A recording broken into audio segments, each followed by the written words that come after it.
So I would have never intentionally planned to have landed in tent revivals. Here's the story. So I'm at work one day, and this is when I'm in that bivocational phase of ministry. So I literally am standing in my own procedure room at the clinic in a white coat. We have just done a minor surgical procedure on somebody, and we're getting things cleaned up. And I get a call from a pastor, and I pick up the phone, and he basically says, "Hey, I'm from Indiana. You don't know me, I don't know you, but I've heard you're involved with outreach type ministry, and I've got a question for you. Have you ever done a tent revival?"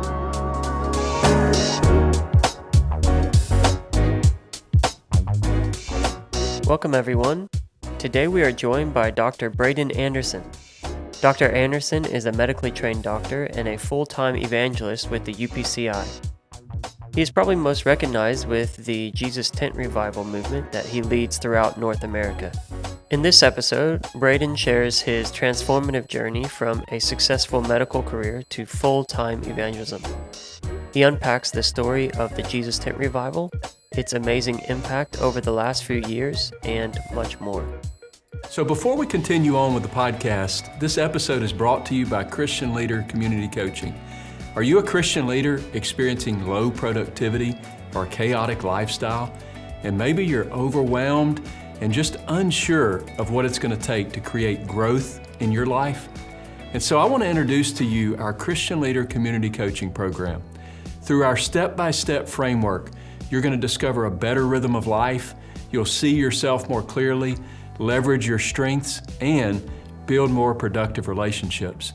With our full archive of courses, our supportive community of peers, a powerful leadership assessment to get you quickly focused, we also have live community coaching, and so much more. And I've personally seen its huge impact with leaders from all over the world, experiencing laser-focused growth in their lives. And now, through this community, this experience is open to you. And we want to help you implement these simple frameworks and then celebrate with you as you experience significant results in your life. Don't wait any longer. Go to ryanfranklin.org and join the Christian Leader Community Coaching today. And I look forward to seeing you inside the community. Now back to our podcast.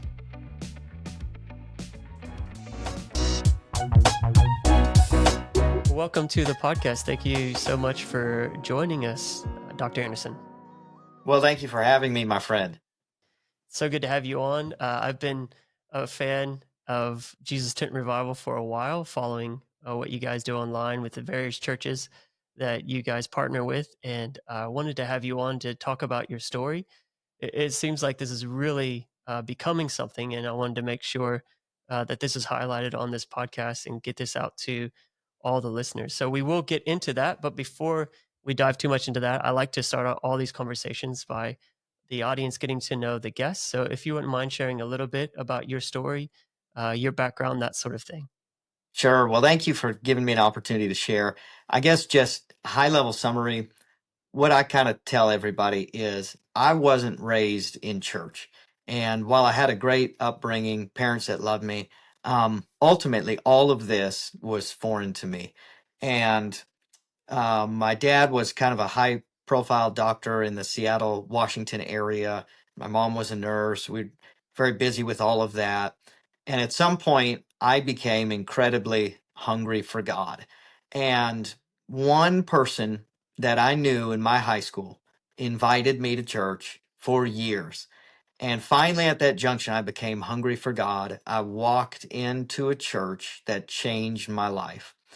And the reason I tell that piece of the story is because that really is the underlying goal of what we do as well. Still to this day, all these years later, my immediate proclivity was this did so much for me. How could I not take it to somebody else? And so our goal in everything that we do and everything that we touch is that the next person can get to hear about Jesus, get to experience baptism, be filled with the Spirit, and God will change their life like He changed mine. So very thankful for that day and for that invitation, and just really believe in God's changing power. Whether you're poor or rich, everybody's got a different origin story, but it all has the same divine destination that God's trying to plot us toward at Calvary. Well, that's one of the cool things about the podcast is being able to tell people stories, and that people are able to hear the stories of ministers, of pastors, of leaders, of laity all across the world. And people constantly comment about, it's amazing hearing the backstory of where this person comes from. And the cool thing about your story is that, you know, I introduced you as Dr. Andersen, and you're a doctor. That's not a doctorate in theology. Would you mind sharing a little bit about how all that came about, your actual background, Yeah, as so opposed to just ministry? that turned into quite an interesting deal. When I did come into church, um, not everybody was excited about that out of the gate, and for a period of time, man, we lost absolutely everything, and we started from ground zero. But my wife and I were determined to, use those early years to try and get some degrees and get some better jobs so that we could do more for the kingdom.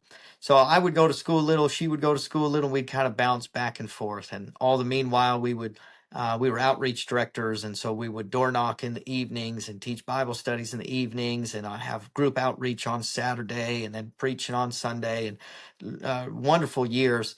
Well, at the end of it all, I actually was awarded a dual doctorate from the University of South Alabama and opened several family practice clinics after working in the hospital. Um, I'd worked in emergency medicine and internal medicine and all that sort of stuff. And then the clinic gave this perfect opportunity to have some secular work during the week, but then make significant time to do ministry through the weekends. We did this for a number of years, and those clinics really grew.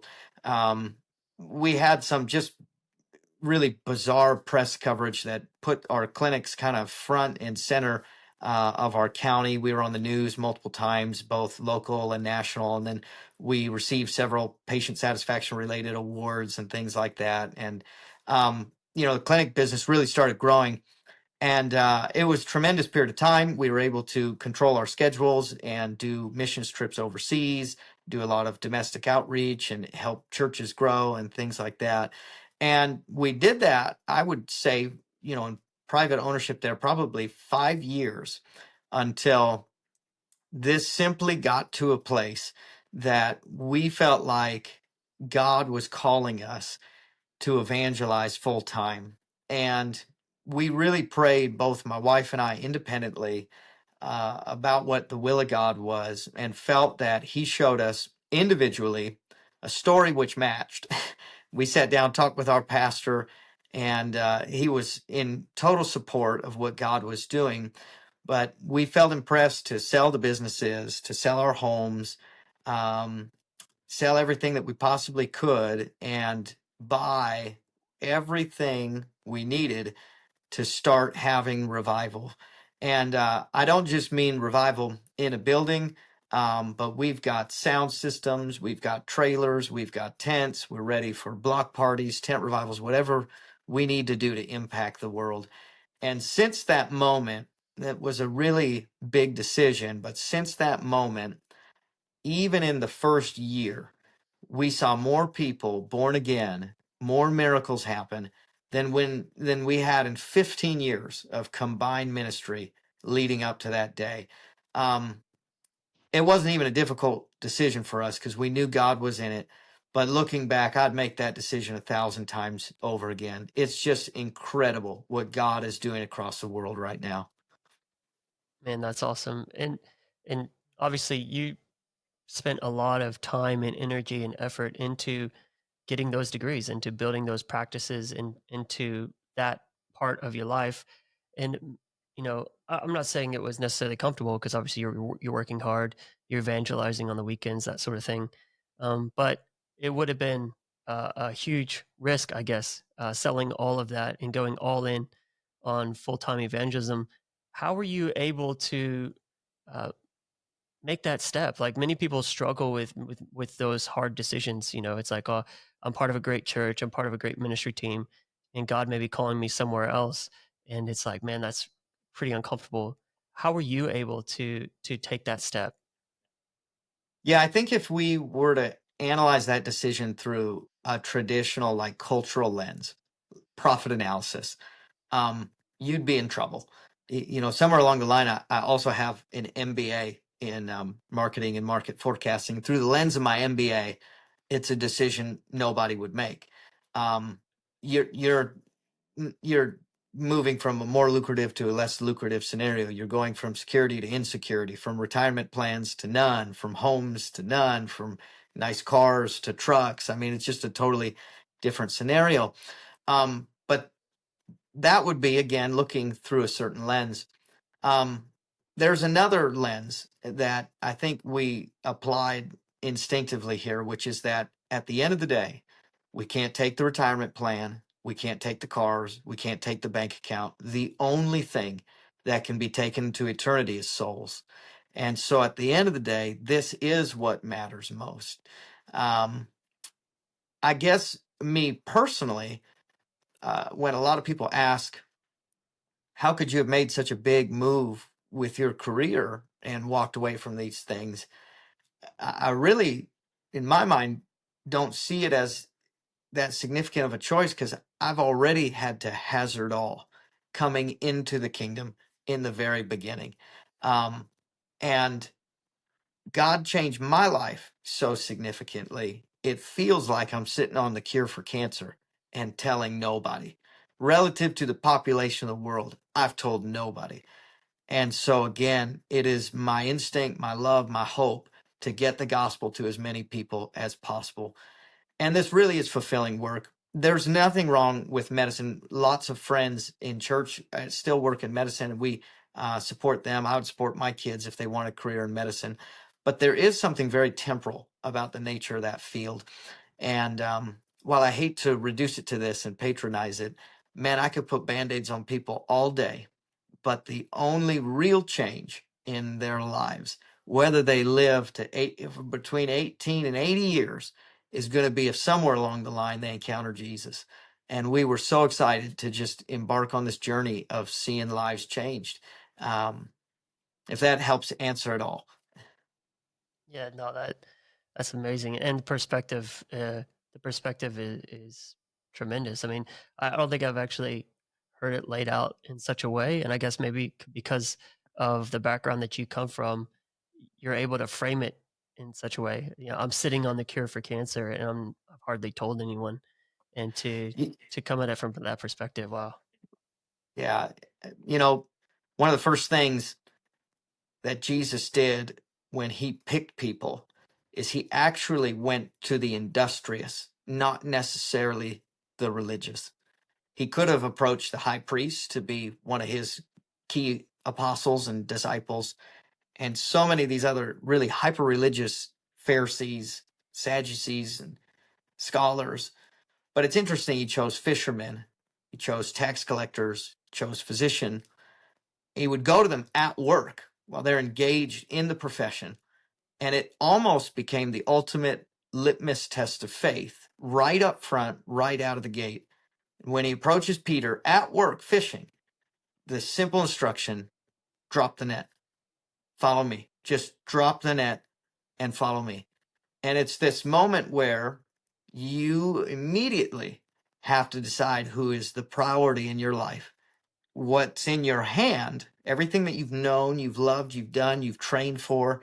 Man, I can't imagine the calluses on that brother's hands that he's had from fishing all these years. And he's just engaged in his profession, living his regular old Monday, when an extraordinary opportunity walks into his life. And because he responded right, dropped that net, and when push came to shove, was willing to hazard all to follow Jesus. I always thought it quite remarkable that then those very hands would be used to pray with people and see them filled with the Spirit. Those very hands in the book of Acts would be extended to lame men at the gate, and he would take them by the right hand, and immediately their feet would receive strength and they'd walk again. Paralytics walking again. Well, Peter could have used those hands to catch a lot of fish over the course of his life, but when he followed the call of God, those same hands were repurposed to be catching men, seeing healing, seeing people filled. What a high calling it is. and again, don't get me wrong, we all have occupations we engage from in, and I understand that has to happen. But at the end of the day, these hands were made to do more than check somebody's blood pressure, check somebody's heart rate, that they might see somebody added to the kingdom. Mm, that's good. And I guess along those lines, you've been serving in ministry for a while now, and now you're doing a full-time ministry. What advice would you give someone who is sort of on the beginning stages, or maybe they are, uh, they're involved in working and doing ministry, and they might be feeling that tug to go to full-time? Doesn't necessarily have to be full-time ministry, any type of ministry, but what advice would you give someone who is involved in the day-to-day or is wanting to step out in that direction? Um, well, I think there's two big hurdles in ministry. First is, do I even belong in that circle? And I still this day feel like I don't. I'm really just a nobody from nowhere, man. I came into a church that had 9 people, and in a area that just has no prominence and no connections and no anything. But I love God, and when I came into church, I wanted to tell everybody, because it was so evident that I was just on fire for God, full of passion. My pastor approached me and he asked me if I would get involved with leadership. And I tried to say, like, no, no, no, like, that's not me. I can't speak. My greatest fear in the world's probably public speaking, and had this, number of excuses. And he said, no, no, I don't need you to be a preacher. I don't need you in the pulpit. I just want you to take what you've got and go tell somebody else. That could be in a Bible study. That could be on a street corner. That could be wherever you want. And then I understood, well, I can do that. Like, I'd love to do that, man. I want to tell everybody about this. Just don't make me get behind a pulpit. And so I think that essence of ministry is a better picture when you're starting, is that really we're just soul winners. Paul told Timothy, do the work of an evangelist, and it'll make proof of your ministry. If you don't know where you fit, don't know where you belong, man, just go evangelize. Evangelize your school, evangelize your work, evangelize your community, your neighborhood, and God can work with that. He can grow that. He can use that. And then in terms of this decision about, which is I admit it, a high risk decision about, is there a time that I need to step away from a secular life and a secular vocation and jump all into ministry, where this isn't going to fit in a compartment of my life, but this becomes my life. Obviously, that needs to be guided by immense prayer, and your pastor needs to be on board. But the first fundamental check is the why. Why do I want to do this? And evaluating your own motives and your own ambitions. If buried in you is a burning desire to reach somebody, and you know it will never be resolved unless you do this, it's probably time to pray more serious about if now is the time. Another, I guess, to frame it a different way, I do this full time because I could do nothing else and be satisfied. Now that I have found some effective ways to reach the lost, I could never sit on this. I could never hesitate. We've got to tell everybody we can. And I think there's a lot of people probably even listening to this podcast, and God is putting in them a burning desire for a community, for a city, for a role within their church. And it's just reaching a place that they can't sit on it any longer. And if that fundamental motive is in you, that, man, I've just got to do something. I've got to tell somebody. I got to go all in on it. It's probably time to pray about it and see if God's in this. Mm. Yeah, I agree. The why is so important. And funny thing is, if you go all the way back to episode 1 of this podcast, we're 190 in. If you go all the way back to the first one, the crux of the first episode was find your why. Why are you doing Yeah. this? Why are you involved in? And that's always been foundational to what we talk about here. And of course, with ministry, it's no different as it is with occupation. Find your why. Why is it that I want to be involved? Why is it that this is even pulling me towards ministry or to whatever it is that God has for me.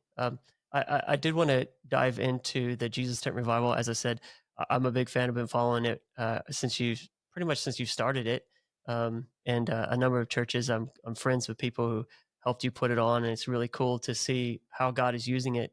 And it's amazing what you're talking about. How you sold everything. I didn't realize that you had sold all, and you actually yourself you have everything that's necessary to put on these events. I didn't realize that. Jesus Tent Revival's got the tent, but it's got all the other stuff as well. How did this get started? How was it that you thought that, okay, well, let's get the message outside the church? Why is it that you gravitated towards a tent revival style? Okay. I don't know the level of transparency we allow on this podcast, but just a brief moment of transparency, man, I hate tent revival and I love tent revival. So I would have never intentionally planned to have landed in tent revivals.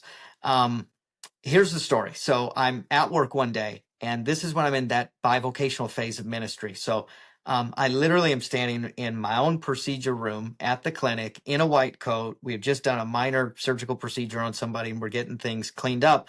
And I get a call from a pastor, and I pick up the phone, and he basically says, "Hey, I'm from Indiana. You don't know me. I don't know you. But I've heard you're involved with outreach type ministry. And I've got a question for you. Have you ever done a tent revival?" And I laughed at him and I said, "Man, I've never done a tent revival. And ain't nobody in my generation even been to a tent revival. What are you talking about?" And he laughed and he said, "I've not been to one either, but I feel like God's telling me to do a tent revival. And when I was praying over the list of evangelists, when I saw your name, I feel like you're the one that's supposed to come and preach at this." Again, I laughed, and I'm really spiritual, so this was my knee-jerk response. I said, "Bro, my last name's Anderson, and I'm at the top of that list, and you just didn't want to keep praying." And he's like, "No, no, no, man, God's in this. I really feel like we're supposed to do this." And I said, "Hey, if you're crazy enough to try tent revival, I'm crazy enough to try one with you." And so, man, I'll come out. And I said, "I just got to warn you about one thing, though." I said, "Man, I am not a preacher. So I got no word for your church. I don't got Book of Revelation, great expounding for the congregation. Man, I don't know what Daniel's third toenail represents. I got none of that. Our ministry really is in the classical evangelist, the delivery of the gospel to those that have not heard it. And so, man, it's going to feel very outreachy. I want to preach about repentance and baptism and people receiving the Spirit." And he said, "No, that's perfect." He said, "If we were doing this for the church, we'd stay in the building." He said, "We're going through all this trouble. Let's see somebody impacted." Well, we get on a plane and I go out there, and I am, so understanding that context, I'm an invited speaker. This isn't my party. And when I get there, this church in Kokomo, Indiana, and we absolutely love these people, have just vision like you would not believe. They have, having never done this, spent thousands of dollars by faith and rented a tent, rented chairs, rented a sound system from some brother in Tennessee who's driven it up. And man, I don't even know how much that costs. He's rented porta potties, he's rented lights, he's got this multi-$1,000 by faith maneuver he's planned up, having never even been to one, believing that God is in this. And he's flown me from Seattle all the way to Indiana. And as I start approaching the tent and seeing how they've done the branding, all that, I noticed they've come up with this unique logo, says the Jesus Tent Revival. And I remember stopping him there and I said, "Man, I'm excited about this and what God's going to do, but you got to tell me a little bit about that branding." Most churches would slap their logo on there. They're now called Mercy Church. So why is it called Mercy Church Tent Revival, for example, or Pastor Carter or my name, or why did we go with that? And he said, I want to give these people something bigger than a church, bigger than a brand, bigger than me, bigger than you. And if they could ever experience Jesus, they'll want to stick with the church. And I said, "Man, I love it. Let's try it." When we got under that tent, our minds were blown. Like at this point, again, I've done 15 years of home Bible studies, 15 years of door knocking. I've done jail ministry. I've done street ministry at 1 a.m. We've done block parties. We've done everything that you could think of and you've probably heard of under the umbrella of outreach and evangelism. but we've never seen that many visitors come to a tent with so little effort in marketing and evangelism. They began to come out to that tent by the minivan. Entire families came out. They were from all walks of life. I mean, as poor and addicted as you could imagine, up to the wealthiest people in the city. They were different nationalities. They spoke, some of them, different languages. Everybody came out to the tent. And that was unique as well, because many of the outreaches we've done in the past were perhaps more effective with like lower socioeconomic statuses. We didn't have a great way to win other income classes. The other deal that was remarkable was an atheist would come and somebody who was hyper religious. In that one of those first tent revivals, we had a pastor come to the event in their city and receive the Spirit and bring back their entire church to also receive the Spirit. I mean, this event was just pulling the hungry out of every demographic and every corner of the city. It was remarkable. I'd never seen anything like it. Anyways, I'll fast forward a little bit. Night after night, God blew our minds. I mean, the number that were being baptized, it was either the first or second service. I was only 10 minutes into preaching. And at that time, I preached over 10 minutes. Now I, in a tent, may preach only 7. But in 10 minutes into a message, I call her the crazy lady. The crazy lady on the right side, maybe 4 pews in, stood to her feet and just screamed out, "I want to be baptized," right there in the middle of the message. And so we said, of course, well, come on up. The tanks are right here. When she came up, 10 other people stood out of their seats and followed her in the middle of the message. 11 people were baptized in Jesus' name. And it was just showing us glimpses of how hungry people were. At this point, tent revival has grown so significantly. None of these things are abnormal anymore. In fact, they're our expectation, but it was mind-blowing to see happen for the first time. Anyways, Pastor Carter, at some point, he grabs me and he pulls me aside, said something to the effect of, "I know that you're, in transition, things are changing, but I've got to talk to you about what I feel." He's like, "Listen, man, we've had you in the church. Don't get me wrong." He's like, "You're okay in the pulpit." He's like, "But you were born for that tent. And if there is any way that I could talk you into taking tent revival across the nation, you have got to do this." He's like, "We'll give you the logo. We'll support you. We'll be behind you. But what's happening here is bigger than us, bigger than this church, bigger than me. You've got to do this." And man, that just resonated in my spirit. And as he spoke, I knew it was the will of God. So since we were in the process of selling our home, selling our businesses, selling all this stuff, after we cleared our debts and what we could of student loans and credit cards and whatever, we had this little figure of money left over, and we put it directly into tractors and tents and chairs and baptistries and lights and sound systems and all this. And with the help of a few churches, at this point now, we've incredibly lowered the barrier of entry, and we provide all of this for free to any church that wants to have a breakthrough in their community. I mean, we're literally driving around $250,000 of gear, just seeing place after place have revival. And again, this, it's just astronomical to watch what God has done. As you set up this tent and you market the idea to a community that you can still experience Jesus, you can be baptized, God can change your life. It's like no matter where we are, in a conservative area or a liberal one, rural area or metro, they just begin to come to the tent. And from the very beginning of the service, there'll be a line before we've sung, before we've preached, of people that are standing there with a change of clothes and towels that they've brought on their own, asking to be baptized. Literally, as they register coming into the tent, they're saying, "How do I get baptized? I'm here to be baptized." And it just continues from there. It's now the norm that we have anywhere from 3 to 5 baptismal tanks that have to run all during the service, from when we turn the lights on to when we turn them off. We baptize 2 hours before a service while we're doing music practice.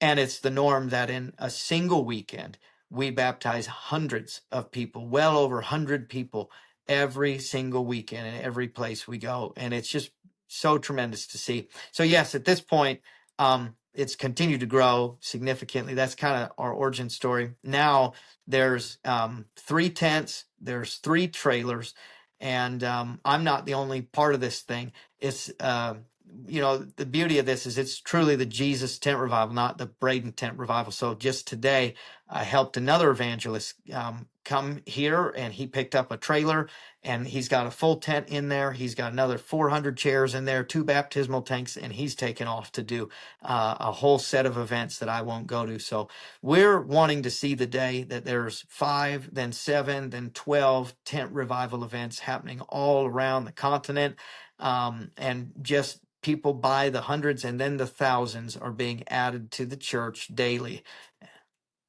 Wow, what an amazing story! And I thought it would be good because, like I said, I've been following it and seeing what God's doing. But to hear the whole story, how it started, is just amazing. Do you have now? You said it's split off; it's not just you. But do you have a list of some of the locations that you'll be visiting Yeah, this so year? yeah, definitely. So we have this a website out there, JesusTentRevival.com. It's got an events tab on there, and you can see the events that are coming up. And this year, I expect there'll be somewhere between 40 and 50 different events that take place around the United States. And I expect we'll start creeping into Canada and into Mexico and on from there. So very exciting.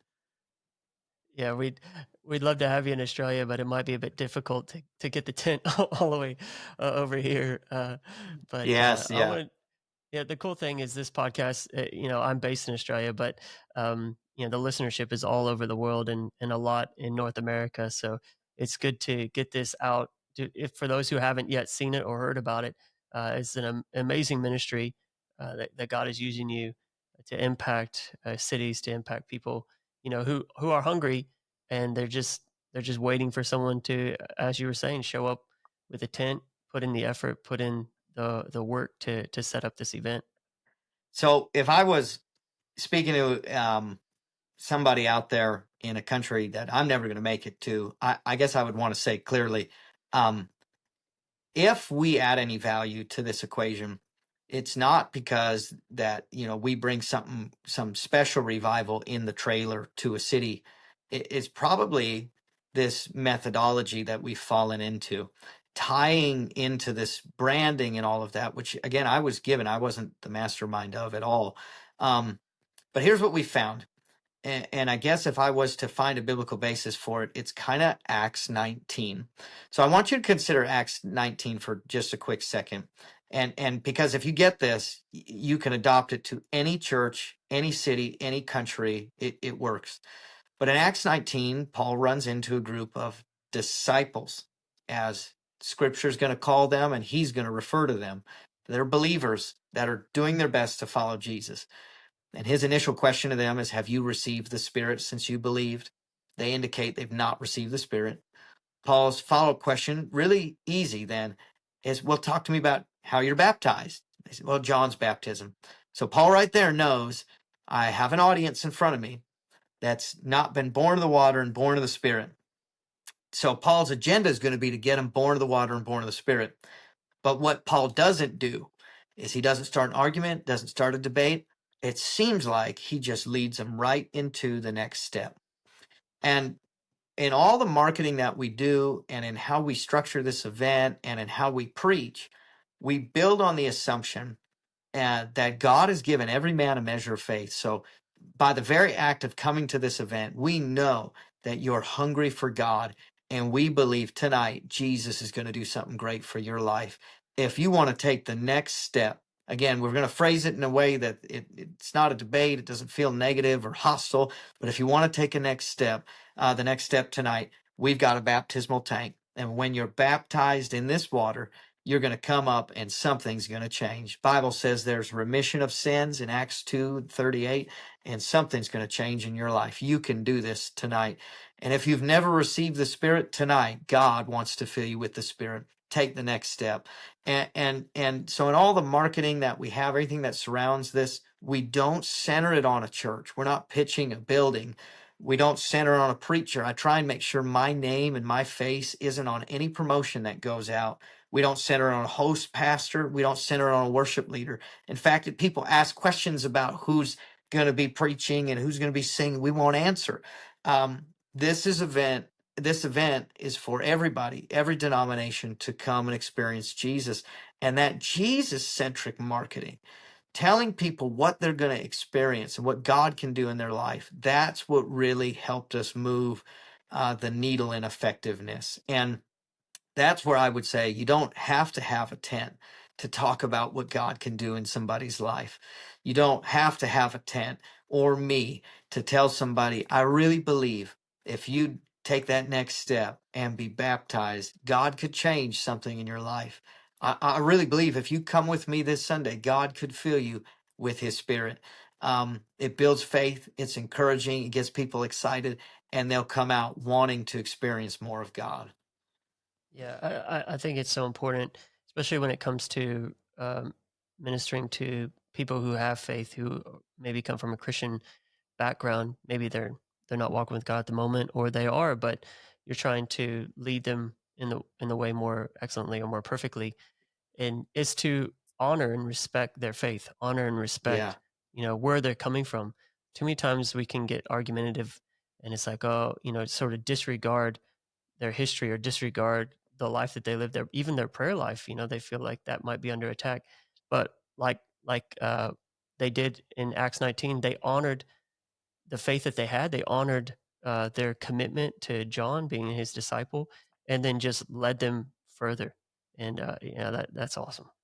There was a question that I like to ask to every person who comes on the podcast, and so my listeners know what's coming next. But what is it? You've kind of touched around it throughout the conversation, but what is it that drives you when it comes to ministry? What is it that is that driving force for you? I want to be not a known preacher, not to have occupied great stages or spotlights. In fact, I found that kind of unique about medicine is I got to be the most important person in the room. So anytime I walk into a room wearing a white coat, like when I work in the emergency room, and they're doing compressions on this 47-year-old guy that had a heart attack. As soon as I walk into the room goes instantly silent, and everybody waits for me to speak. And I get to be the most important person to the family, to the nurses, to everybody. And I did that for years. I got to be the most important person. And I just simply don't need anybody beside me to revere me. And I'm not trying to check any box of being on a pedestal or something to that effect. But somebody did change my life by inviting me to church. And that one simple invitation took me a long time till I would heed it. But when I did, it only took one encounter with God, and I fell in love with something that has become the priority of my entire existence. He is my aim. He's my ambition. I love the kingdom. And I want to provide that to somebody else.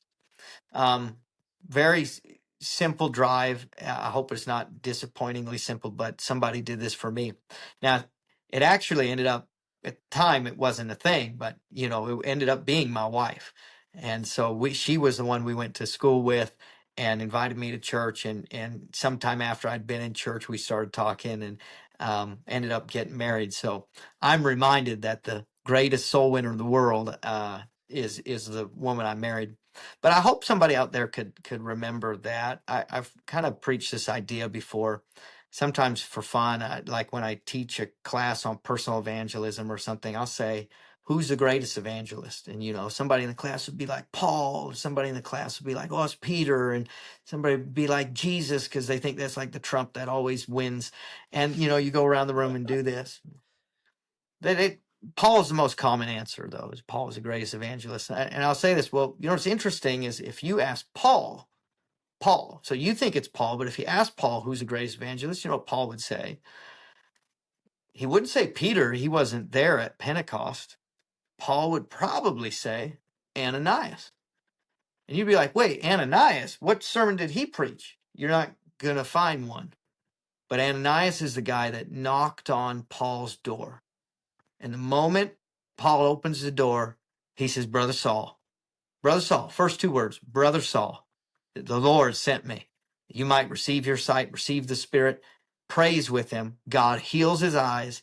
He's filled with the Spirit that day. He baptizes him in Jesus' name. Paul was won by a door knocker named Ananias. And I thought, man, isn't that something?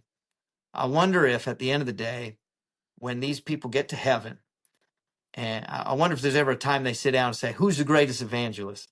They're not going to say Paul. They're not going to say Brother Stone King. They're not going to say Brother Bernard. And I love all these men that can outpreach me any day. They're going to say it was the one that knocked my door. I say it's the girl I went to high school with, because without them, I never get to hear the Brother Stone Kings and the Brother Bernards and see all this other greatness that exists in the kingdom. So I want to be that evangelist for somebody else. That's my heart. And I think in terms of ambitions, that's one that I wish for everybody on the other side of this podcast to assimilate into their spirit, is that I can be a history maker in the generations of somebody else's family. I can be the greatest evangelist in somebody's story if I'll take this gospel to someone that's never heard it.